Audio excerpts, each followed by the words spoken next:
پچھلے دنوں لاہور میں ایک مسجد کی چھت گر گئی تھی تو 30-35 نمازی سجدے میں اللہ کو پیارے ہو گئے. وہ سب بریلوی تھے، بریلویوں کی مسجد تھی. میرے اللہ نے تو ان کو سجدے میں اٹھایا. تم ان کو جہنمی کہتے رہو. ایک دفعہ یہاں میں نے بچوں کو موقع دے کوئی پوچھنا ہے تو پوچھو.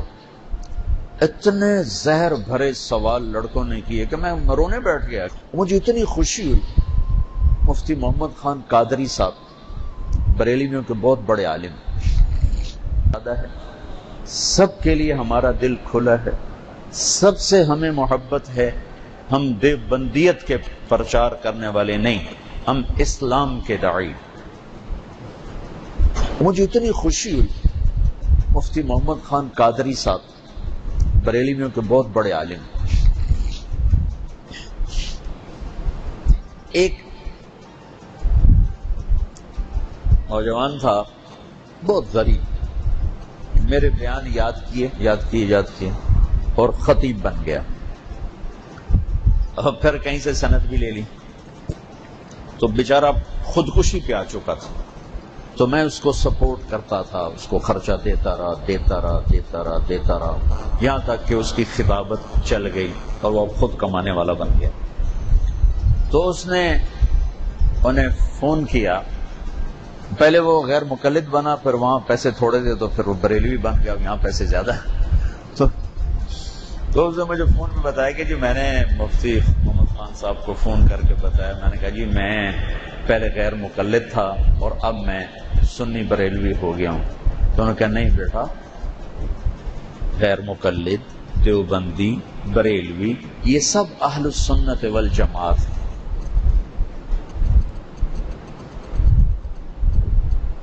تو دل اتنا ہو گیا کہ ایک بریلوی مفتی یہ فرما رہے ہیں کہ نہیں بیٹا، غیر مقلد، دیوبندی، بریلوی یہ سب اہل السنت والجماعت. یہ سینہ دیکھنا چاہتا ہوں، گھٹا ہوا سینہ نہیں دیکھنا چاہتا کہ اپنے سوا آپ کسی کو جنتی نہ سمجھو، اپنے سوا سب کو گمراہ سمجھو، اپنے سوا سب کو جہنمی سمجھو. یہ نہیں دیکھنا چاہتا. پچھلے دنوں لاہور میں ایک مسجد کی چھت گر گئی تھی تو 30-35 نمازی سجدے میں اللہ کو پیارے ہو گئے. وہ سب بریلوی تھے، بریلویوں کی مسجد تھی.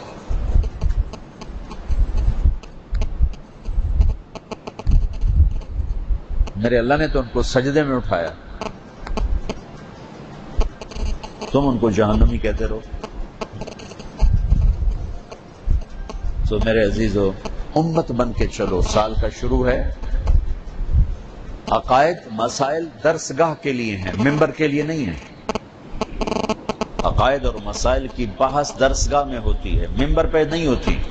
ممبر پہ اسلام بیان کیا جاتا ہے، درسگاہ میں احکام بیان کیے جاتے ہیں. ہاتھ یہاں باندھنے ہیں، یہاں باندھنا، رفع یدین کرنا ہے، نہیں کرنا ہے، یہ ممبر کی باتیں نہیں ہیں. اس کو خطیبوں نے جب ممبر پر پہنچایا تو ساری امت میں آگ لگ گئی. یہ سرگودا، جور آباد، گجرات کی طرف یہ حیاتی مماتی نے کتنی آگ لگائی. قتل تک لوگ پہنچے، کفر تک لوگ پہنچے. اور اب بھی وہاں اتنی نفرت ہے کہ ایک دوسرے کے پیچھے نمازیں پڑھنا ختم. تم لوگوں کا فتویٰ ہے کہ ان کے پیچھے نماز پڑھنا مکروہ ہے، تحریمی ہے، واجب الاعادہ ہے. تمہارے مدرسے کے بھی اس پہ سائن ہے. پتہ نہیں مجھ سے انہوں نے پتہ نہیں کہاں سے لے لیے سائن، مجھے دکھائے. میں کہا یار میں تو کدی نہیں کیتے، پتہ نہیں سوتیاں کر دیتے ہوں. وہ تمہیں مشرک بنا رہے ہیں.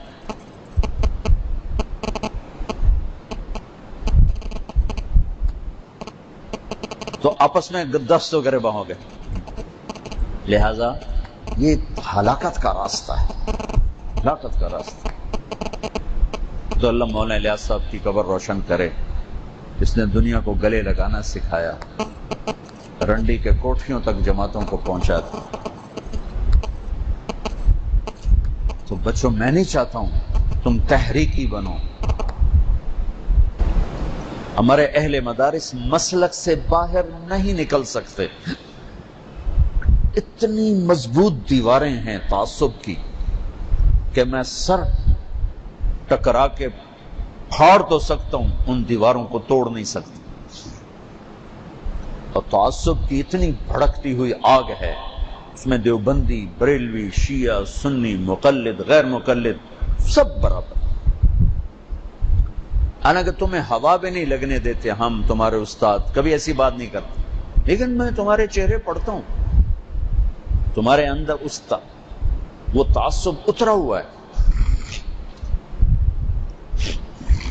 ایک دفعہ یہاں میں نے بچوں کو موقع دے، کوئی پوچھنا ہے تو پوچھو، اتنے زہر بھرے سوال لڑکوں نے کیے کہ میں مرونے بیٹھ گیا کہ یا اللہ، میں اس واسطے مدرسہ بنایا ہے کہ میں اندر ڈنگ نہیں کٹ سکے تو مجھے لئی پھر دن سارا زہر اپنے اندر۔ ابھی تو ان کو کچھ سننے کو نہیں ملا تو ان کا یہ حال ہے۔ تو جہاں سنایا یہ جاتا ہے اور مناظرہ سکھایا جاتا ہے اور یہ کافر، یہ کافر، یہ فلاں، یہ فلاں، ان کے دلوں میں نفرت نہیں ہوگی تو اور کیا ہوگا؟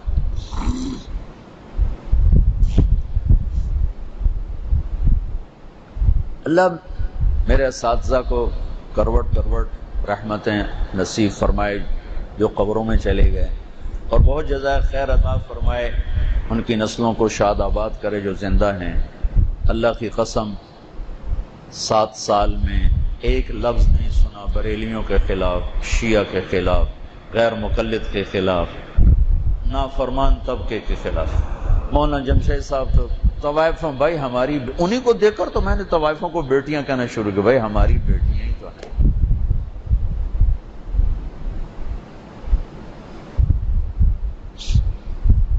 سائمہ خان ایک لڑکی تھی بہت فحش ناچنے والی، اس کو کسی نے گولی مار دی تو مولانا جمشید صاحب نے پوچھنے کے لیے اب بھیجا، بھائی ہماری طرف سے بیٹی کو پوچھ کے آؤ اس کا کیا حال۔ نسیم وکی کی والدہ فوت ہوگی، بڑا مشہور اداکار ہے سٹیج کا، تو میں وہیں رائمنڈ تھا، میں جنازہ پڑھانے چلا گیا تو وہ سارے اداکار ہی تھے وہاں آئے ہوئے، عام لوگ تو تھے نہیں، 200-300 اداکار جن کے ماحول میں شراب بھی ہے، جوا بھی ہے، زنا بھی ہے اور پیشہ اداکاری۔ میں نے سب کو بٹھا دیا اور میں نے تھوڑی سی بات اللہ کے رسول کی وفات بتائی اور تھوڑا سا حسنین کے مناقب بتائے۔ ان کی چیخیں نکل گئیں روتے روتے۔ میں نے کسی مجمع کو ایسے روتے نہیں دیکھا جیسے میں نے ان کو روتے دیکھا۔ ان کا رونے نے مجھے رولا دیا کہ یا اللہ، ان کے اندر ایسی محبت ہے تیرے نبی کی اور ان کے گھرانے کی۔ ایک نوجوان بیٹھا تھا تو پورا وجود اس کا لرز جاتا تھا اور ایسے ایسے تڑپنے لگ جاتا تھا، چیخ نکلتی تھی اس کی۔ کہا ہے یہ ہماری نفرتوں کا شکار ہو، یہ کنجر، یہ طوائفیں، یہ رنڈیاں، یہ کہہ کہہ کر ہم نے انہیں کہاں سے کہاں پہنچا دیا۔ میں تو گاڑی میں بیٹھ کے روتا گیا، جنازے کے بعد جب میں گاڑی میں بیٹھ رہا میں روتا ہی گیا کہ یا اللہ، تیرے نبی کی امت میں کیا کیا اوصاف، کیسے کیسے ہیرے ہم نے ضائع کر دیے نفرت کی آگ لگا کر۔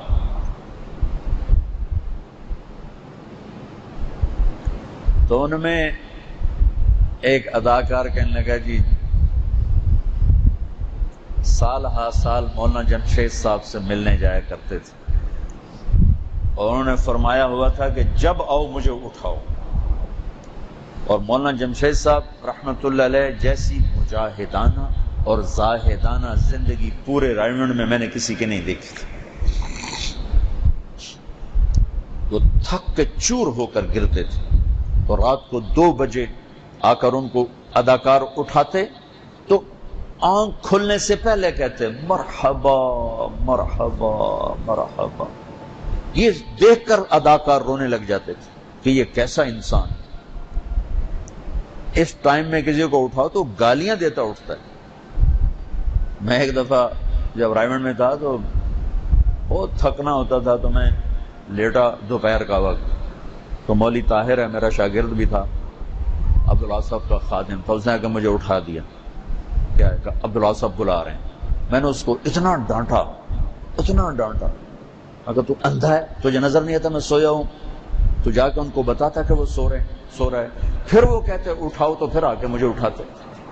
اتنا میں نے اس کو ڈانٹا، حالانکہ بلانے والے عبدالوہاب میرے زندگی کے سب سے بڑے محسن، جنہوں نے مجھے تبلیغ پر کھڑا کیا، جن کی شدت اور سختی نے مجھے بہت نعمتوں سے نوازا۔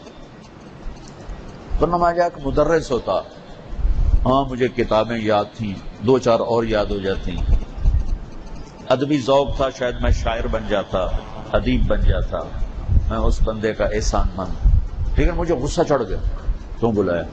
اور مولانا جمشید صاحب زندگی بھر کہ یوں ہاتھ لگاتے، مرحبا مرحبا مرحبا، اور ساتھ ہی شروع ہو جاتا۔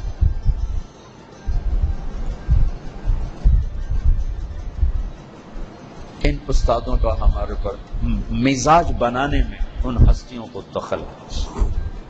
پھر مولانا سعید خان صاحب رحمۃ اللہ علیہ نے کی صحبت میں میرے سارے تعمیر کردہ سوچوں کے محل کھنڈر بن ٹوٹ گئے، تو میں نے تبلیغ کو، اسلام کو ایک اور رنگ سے دیکھا، جس کو میں آپ پچھلے 15 سال سے بول رہا ہوں۔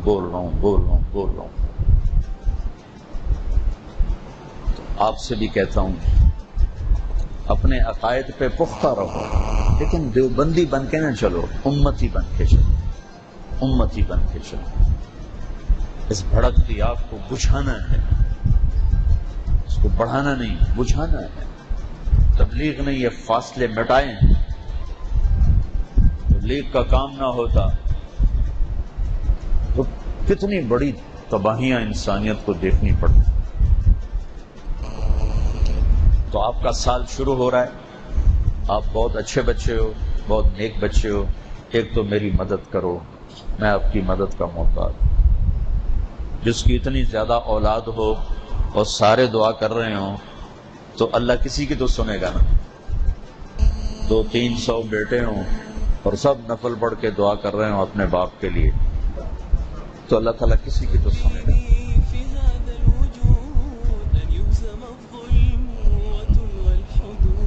اور ایک یہ کہتا ہوں، دیوبندی بن کے نہ چلو، امت بن کے چلو۔ میں نے پہلے واضح کر دیا کہ ہم عقائد اہل السنت والجماعت